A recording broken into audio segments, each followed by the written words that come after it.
I got my Leopard Gecko Coco now 1 year ago, and since then he has lived in this hybrid enclosure. But he's grown a lot, and in this two-part video series I will build him a brand new home.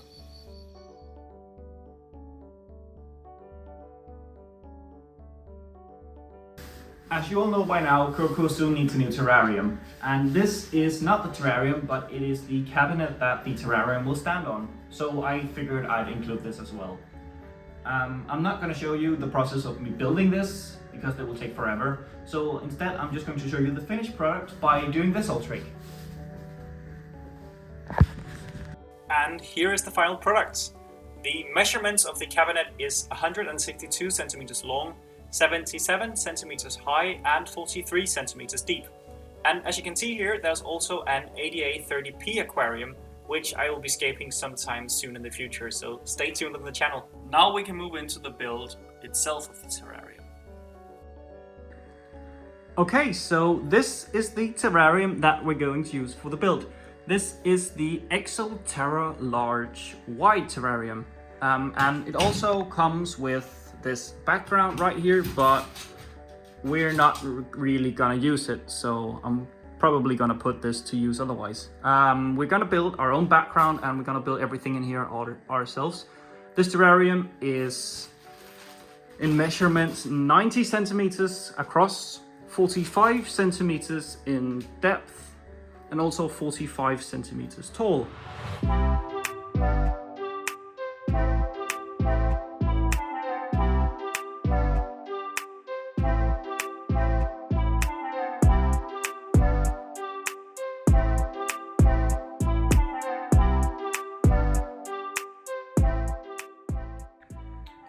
Okay, so I've put the terrarium down on the ground now because the first thing we need to start working on is the background, the custom background that we're going to build in the terrarium.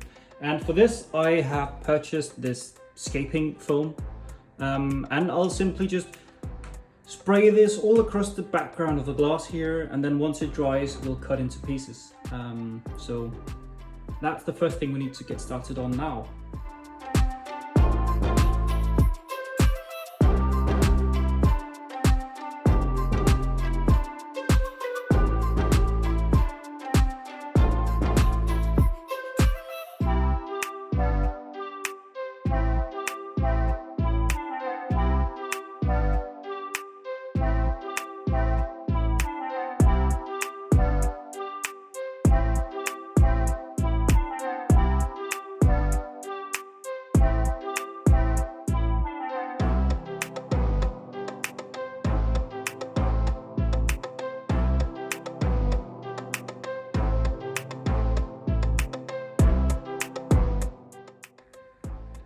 Okay, so this is how it looks after all of the foam has been put in. And it might look a little bit ugly now, but don't worry, we will cut everything into pieces and tear off any of the bits we don't want once this has cured. But in the meantime, there is actually some details that I already now would like to add into the background. Now, because I'm adding UVB into this enclosure, Coco needs to have a basking spot, and that's where this rock here is gonna fit in. I'm gonna place this up in the background somewhere where he'll be then able to crawl onto it. That's the plan, at least. And then I also have some of these, which are from the old egg crates, which I have used to build hides, but you'll see that coming up. I'll also just place these into the background and then put some more of the escaping foam around them to kind of create some ledges and some more texture going outwards as well.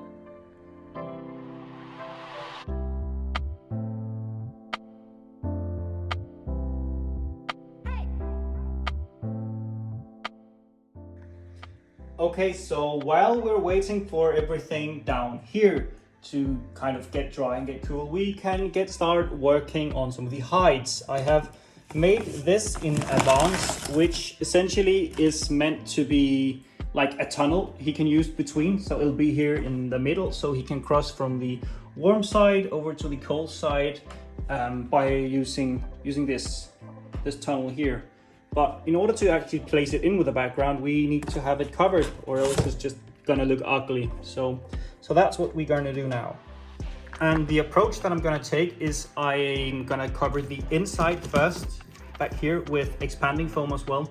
And then I will immediately begin to spray the substrate mix around. And the substrate mix will consist of equal parts of this terrarium sand, this aquatic sand as well, but they have 2 different colors and some different textures, so I think that look nice, as well as some sphagnum moss.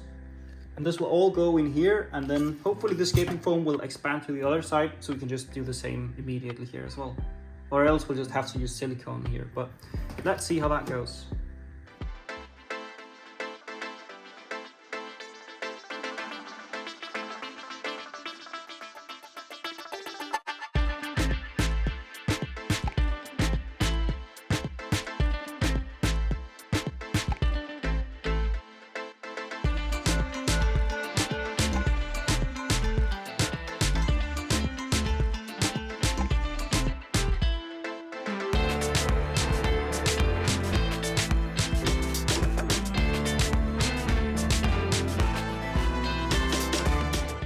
I also have this old hide that is currently in Coco's enclosure. I do want to try and improve it because the egg crates are still showing quite a bit and some of the glue points are also still visible.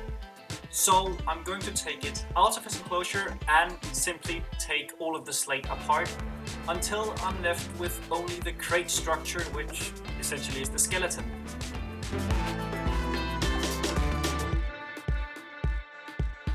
I have now cut 4 pieces of styrofoam into place and I will put silicone on each of the pieces.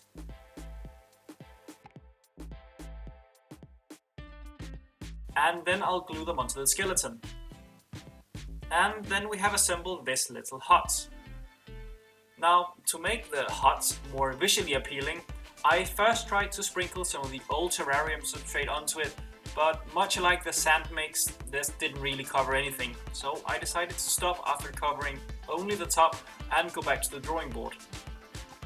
Ultimately, this is what I came up with. I took inspiration from his old hide structure by making use of the slates, but then supplementing it with sphagnum moss to give it some more color contrast. And don't worry about the back end of the structure, this will all be covered with new substrate, so it won't be visible in the final product. Now back to the tunnel build, and the expanding foam has now had a couple hours to cure, and I have already cut some of the excess off. I've also ran out of expanding foam now, so we need to make the inside of the tunnel with silicone and sphagnum moss instead of using expanding foam.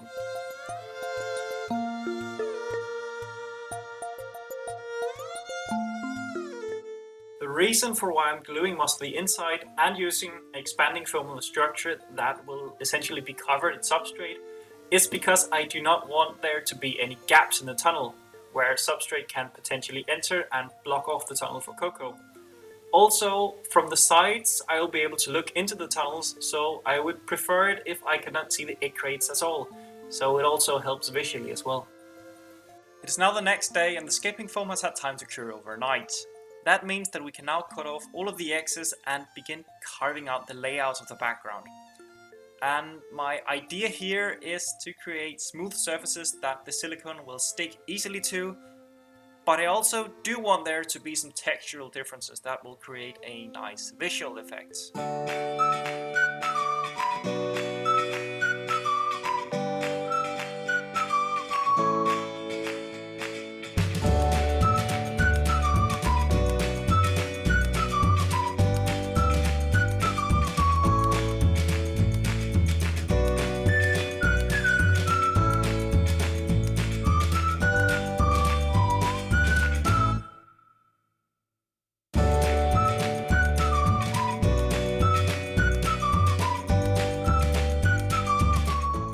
Cutting is now done, and I actually really like how this has turned out. It's very smooth at the top, and as you can see here, there's actually kind of a slope effect where the background will get thicker the further down it goes. And the thing we should do now is slather it in silicone and then apply the background material.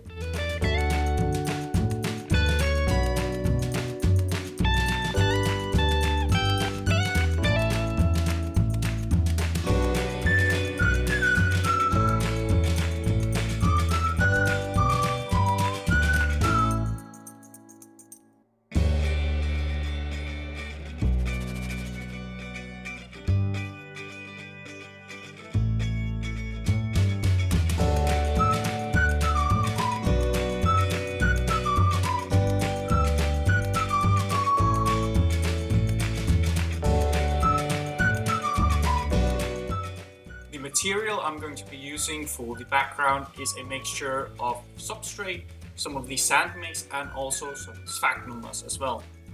I'm going to put this all over the background, so it should be primarily green. Hopefully I will still be able to get some of the effects that I tried to carve into the background visible as well, but we'll see how that goes.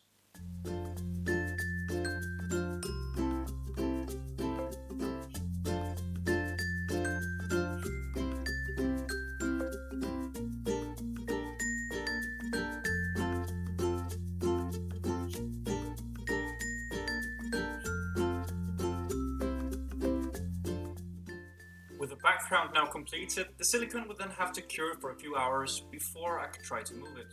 I was quite curious as to whether or not the moss would actually stick to the background itself, because I feared that I actually might have made a mistake by putting the sand and the substrate in together with the moss. But luckily, pretty much all of the moss actually stuck to the background, so that's good. So here's how the background looks, and I've added the basking rock back into the background, and I do actually think it makes a big difference.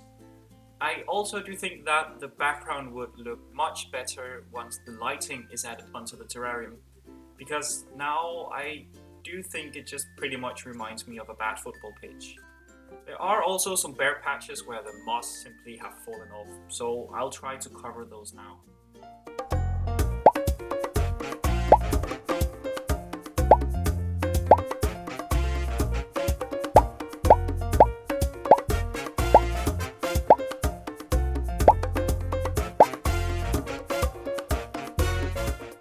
After I've vacuumed out all of the debris that has fallen from the background, it's now time to add the drainage layer. For this, I'll be using leca. Leca are small round clay balls, and inside each one are tiny air pockets, which makes them really good at both holding a bit of moisture and allowing air to move through. And because of that, leca is often used in planted terrariums and bioactive setups like the one I'm building as the drainage layer. It keeps water from pooling in the soil or the substrate above, and it keeps the overall humidity levels more stable as well. Another nice thing about leca is that it doesn't break down over time like some other natural materials do, so once you've added it as the drainage layer, it can last for years with only minimal maintenance. Now that the leca is in place, we need to add a separator between the leca and the substrate. For this, I'm using a piece of landscape fabric, which I cut to size of the terrarium and laid it right on top of the leca. This layer keeps the substrate from mixing in with the drainage layer, which will still allow the water to flow through easily. And now for the last bit that I want to do in this first part is to get some of the more tedious things in place. First, I would like to place the tunnel in, but in order to do that, we first need to have a bit of substrate placed down towards the back of the terrarium. I'm still waiting for the new substrate in the mail, so instead I have here some of his old substrate as well as some sphagnum moss. I placed in the substrate and distributed it evenly across the back of the terrarium.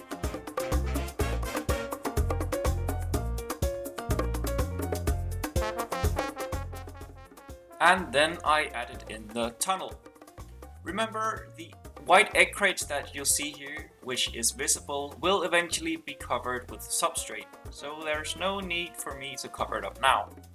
I do also think that having the substrate go up quite steeply will add a lot of depth to the overall scape, and look at the tank.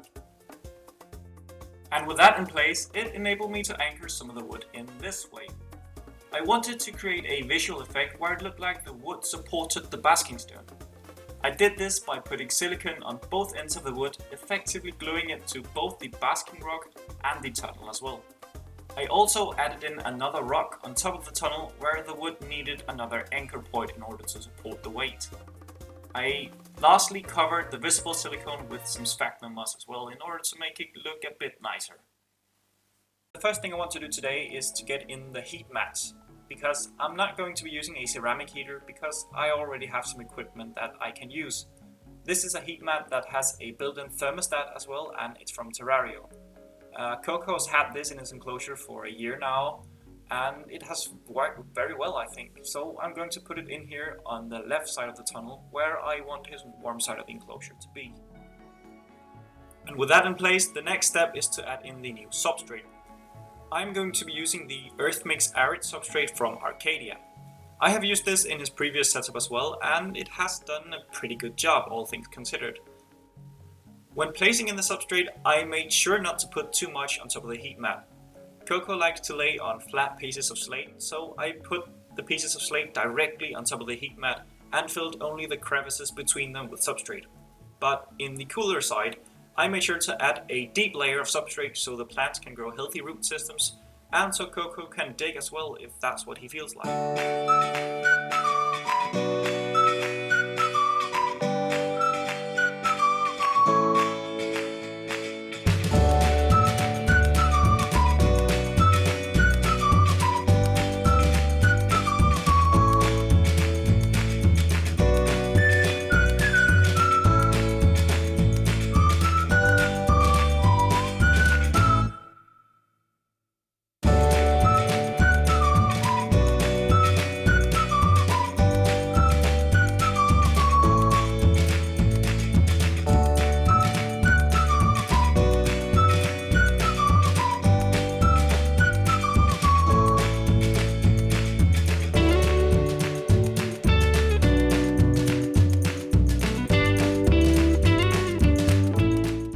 And this is what it looks like with the tunnel completely covered.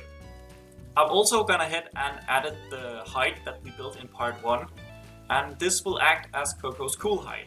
So when he decides he has been warmed up enough in his warm hide, he can come here and lay to chill and cool off.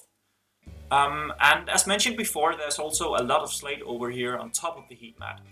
But there's a bit too much soil here now, so I'm quickly gonna brush this away with my hands. And now we can place back his favorite hide. This one is also from his old enclosure, so it does carry over a familiar scent that should hopefully make him adapt to the new enclosure a bit faster. I've also placed in a thermometer underneath the hide here so I can track the surface temperature of the slate, ensuring that it doesn't get too hot for him. Now comes the plants, and I'm gonna start off with planting the plants from his old enclosure into the new one. All of the names of the plants will be added on screen as well.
all of the plants now planted, let's turn to the lighting.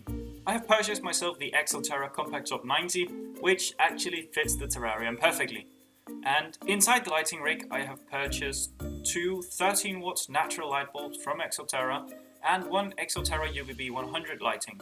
And both of the UVB bulbs as well are 26 watts, and as mentioned the natural lighting are 13 watts. And with everything completed, it's now time to turn on the lights and add the cleanup crew. The cleanup crew will consist of springtails and isopods. These will aid in eating decaying organic matter and to clean up after Coco. In that way, they actually minimize the amount of maintenance I actively have to do in his enclosure. And with that taken care of, the last thing we need to do now is to add Coco into his new home.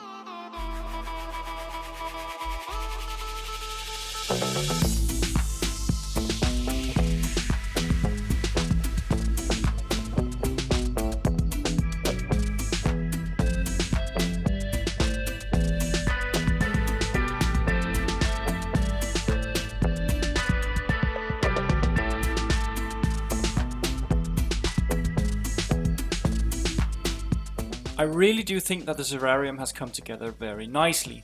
The plants has really helped bring it all into another level, and I'm honestly pretty proud of the build considering this is the first large-scale terrarium that I have built myself. But there is always things that could be improved. For example, the background does not quite live up to the vision I had in my head. I had initially envisioned a more sandier background where the two colors of sand contrasted a lot better. But the sand ultimately didn't stick properly to the silicone and the scaping foam, so I had to make do with the sphagnum moss instead. But with that being said, it does still actually look quite decent, it's just not what I had envisioned initially. I will probably redo the design again in a couple of years, and in that time I will hopefully have learned from this and found a more suitable method of making the background. But for now, there's really not much more to say. I will leave you with some of the final cinematic shots of the enclosure, and as always, thank you so much for watching the videos, and do consider subscribing to the channel. There's a lot more exciting content to come.